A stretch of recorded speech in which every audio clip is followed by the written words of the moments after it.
was regarding birthday parties. Look, to be honest with you, I need to give an introduction to the answer.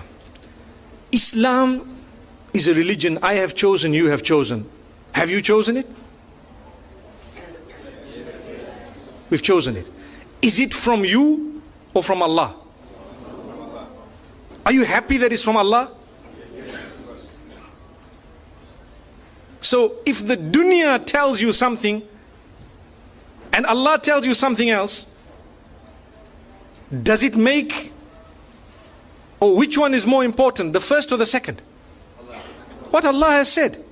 So even if the whole world is doing something and we are taught that this is not supposed to be done in the deen, we should not be feeling it hard in our hearts to say, Allah, if I die today, I know that I chose to be a Muslim and I chose to worship you and I know it's your rules. You know, it's so difficult today to talk because you're talking to a secular world, and sometimes they will pick on a small point of yours and they will make it a big issue for nothing, but not realizing that we do believe you are free to choose whether you're a Muslim or not. But the fact that you chose you're a Muslim, you are not free to change Islam. That's what we're saying. You cannot come and say, no, you know what, Islam needs to be modified. Well, then tell yourself you're a modified Muslim. Someone says, are you a Muslim? Say, no, I'm a modified Muslim, you know.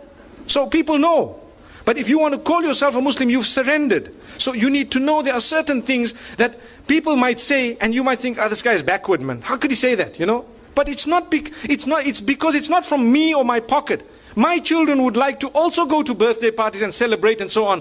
I sit them down and I explain to them what the candles are all about. Do you know what the candles on a birthday party are all about? In ancient Europe, when the winters were so bad that people used to go into literal hibernation to keep themselves warm in whatever way they had. And when they would come out, they would count the dead. Did you know that? They would count the dead. And in order to celebrate the fact that those who are alive have passed through the winter and survived and fought nature, which means nature came to kill us in the form of cold, and because we fought nature and we stayed alive, now we need to defy it by blowing out candles. So they would put how many ever candles of their age and blow them out to show we can defy it. It's something that we believe is rooted in the medieval Europe. And it comes with its own satanic origins and so on. But people today say, what's wrong? What's wrong? I'm blowing the candles.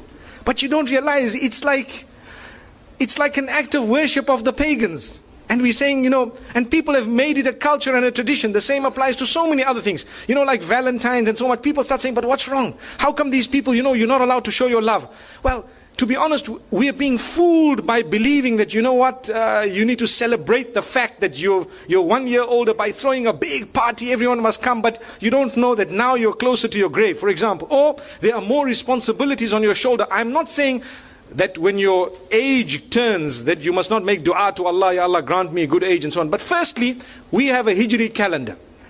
Secondly, these teachings are foreign to Islam. They are actually incorrect, invalid.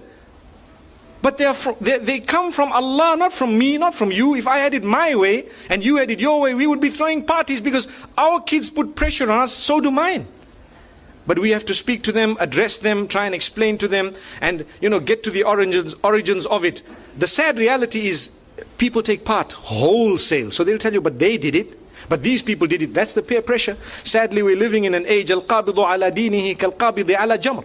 A person who wants to hold fast to the deen is someone similar to he who is holding fast to, you know, a red hot coal, for example.